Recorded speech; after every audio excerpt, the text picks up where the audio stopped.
harmony back. Last night I had an epiphany about why it's smoking. It doesn't really seem like it smokes when it first starts up, so if it was bad motor, I would assume that oil would, over time, would just sink into the combustion chamber. So I have a feeling that maybe the head gasket's blown. And this is an overhead valve engine, so somewhere in there's obviously going to be some type of push rod, or yeah, I'm assuming push rod, and maybe the little connection between the combustion chamber and the opening for the rods is going to cause that kind of problem. So I'm going to go ahead and take the cover off and be right back. So I got the cover off, so right now, you know what, most Hondas you have to jack up, so what I'm going to do is I'm going to jack this up and then bring you right back. Okay, so first things first is we're going to need a pair of pliers. My little assistant's going to grab a pair for me. And the only reason why I really need those is because this is kind of stuck on there. There we go. Take that off. Now, the reason why this is jacked up, sometimes oil likes to leak out there, so we're going to take four 10mm bolts off.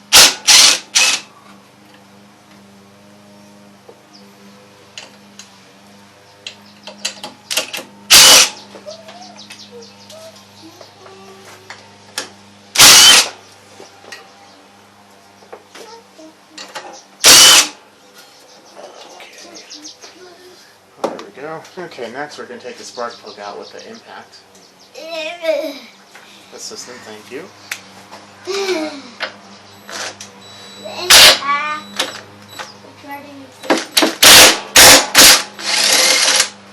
That hasn't been out in a long time.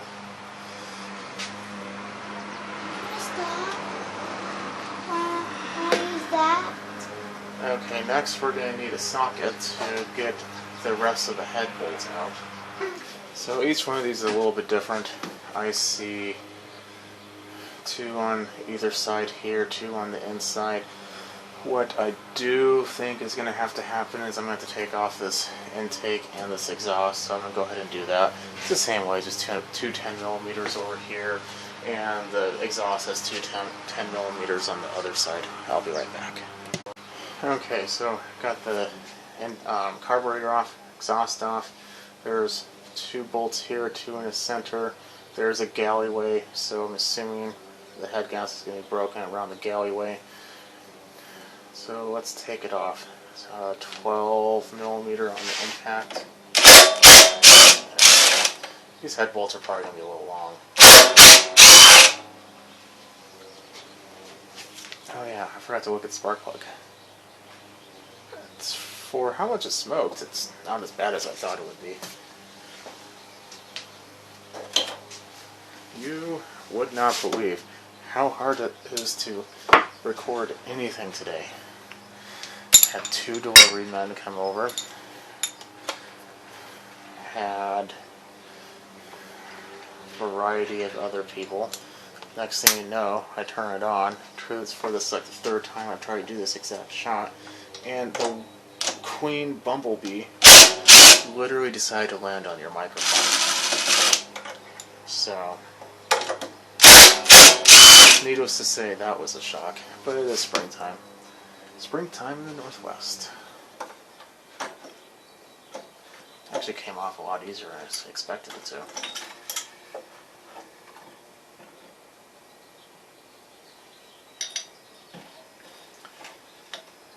So these sometimes are different materials, these push rods. At least they are in Briggs. They don't really want to come out, so I'm not going to force them. So let's take a look.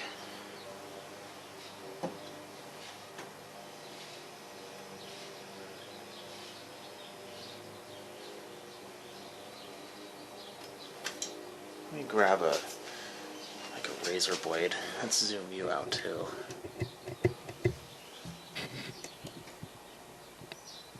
There we go.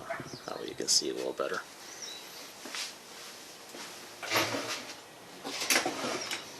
So if it's broken, usually is a black mark. Oddly enough, I think I have one of these.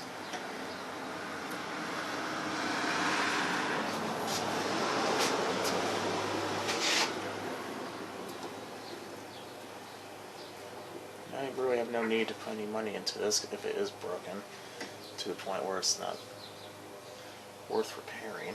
But if I already have the part, might as well.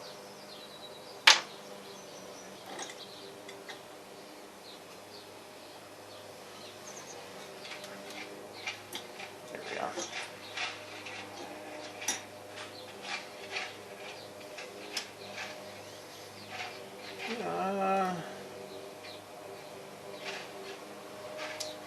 It's not horrible. I mean, I don't really see anywhere in particular where it was busted. But then there is a good section of it still in there. Let's look at the bore.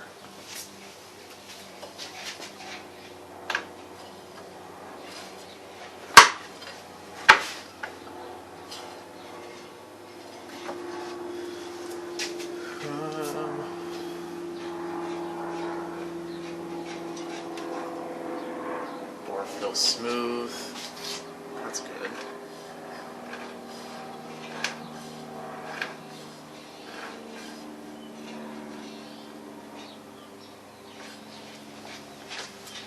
So,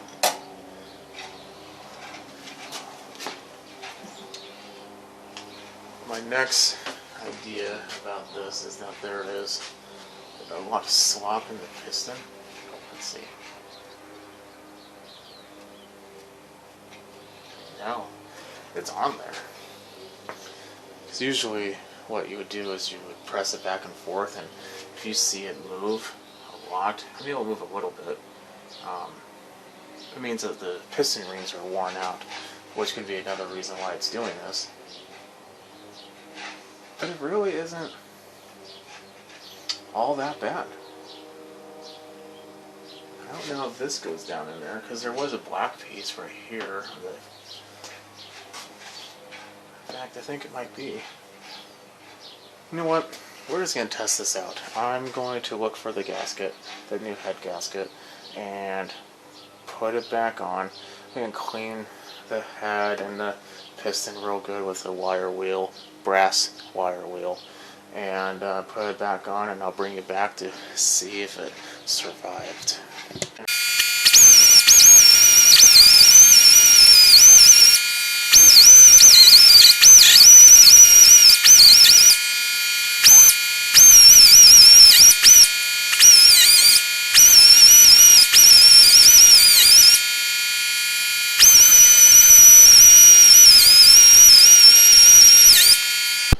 Okay, so when I was blowing this off, I noticed these corresponding areas, there was a lot of black. And there still is right here. I still have to finish that, but I want to bring it up. So I did find a new head gasket. I feel like this is a common thing because this is the second or third one that's happened to me alone. So what I do, I found a new head gasket, so I'm going to do that, but in that area, I'm going to put ultra copper silicone. It's a gasket maker, it's maximum temperature. They also make copper spray. I don't have any of that, so I'm just going to put a smallest amount just around this little area. You don't want to get too much, otherwise it will impede the function. But I'm going to put that on there and see if it can't help with the longevity of it. Be right back. Something I also wanted to point out, to put these pins back in, you do have to press down on the valve. No, the rocker will slide on. But something that would be good to do, I can't hear very well. There we go. Something that would be good to do is to kind of check the valve clearance while we're here. I mean, we already have the cover off.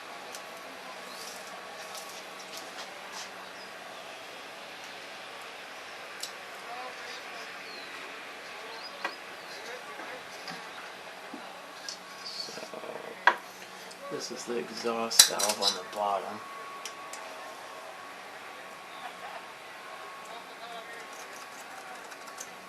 that's tight. That's 0.004 of an inch, which usually it's like 6 or 8. That one's also tight. So we need to redo that.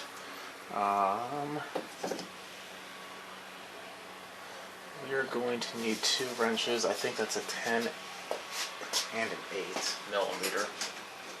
10, 8. So first things first. Which one was moving? A lot of the videos say top dead center. That's fine. I just have one valve compressed and the other one's loose.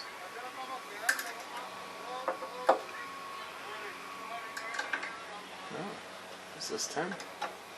Oh, it's 10 and 12.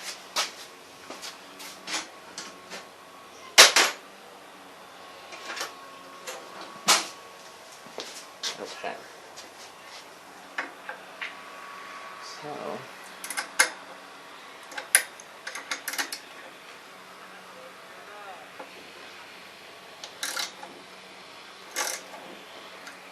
So the first nut loosens it. Let me zoom you in real quick so you can see this.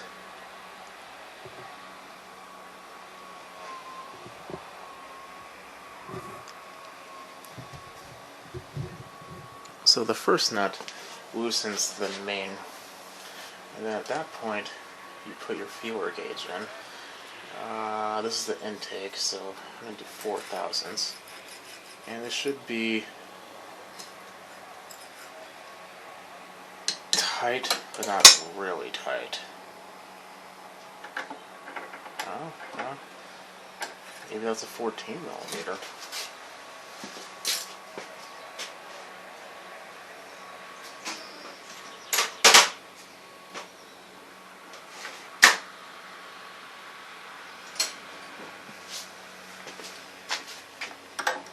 There we go.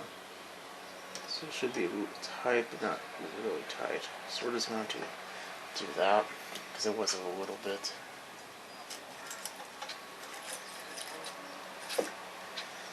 I need tight. So it's tighten. It's pretty good.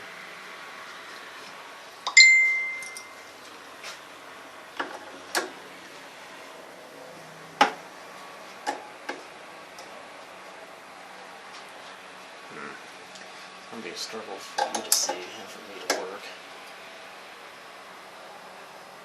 There we go.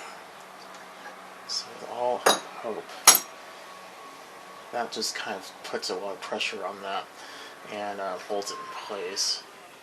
Others require, like, oh yeah, that's nice right there. Others require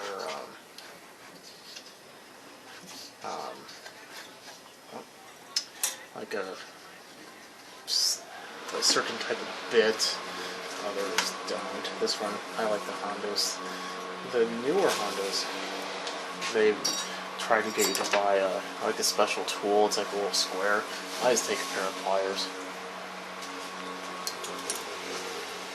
So this one we knew was tight. So let us first loosen the front.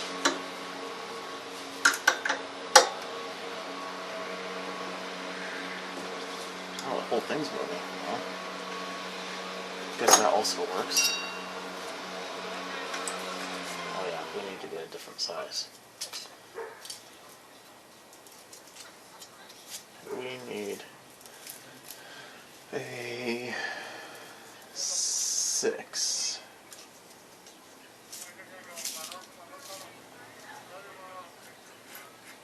Actually, that's awesome right there. So put that back.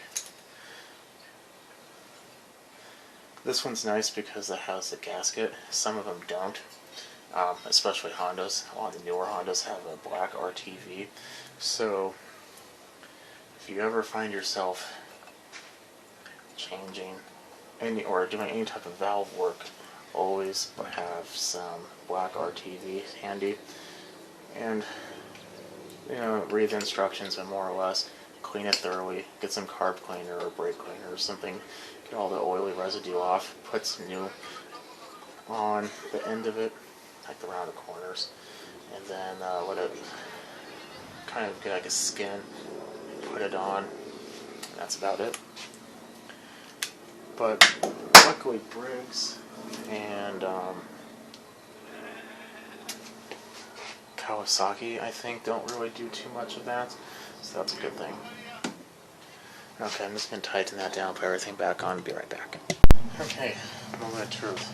That's gas, put it all together, let's give it a couple pulls, see what happens.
Okay, well, that was a resounding failure. So, yeah, there's just no saving this. It needs new rings, new rebuild, new everything. And to be honest, the self-propel exploded literally and shot shards of metal through the other side. This is a very specialized type of motor for this type of deck. So, I just don't really see this one going very well. So, it's just going to be parted out. Okay, well, can't save them all. Definitely like, subscribe, and keep on watching.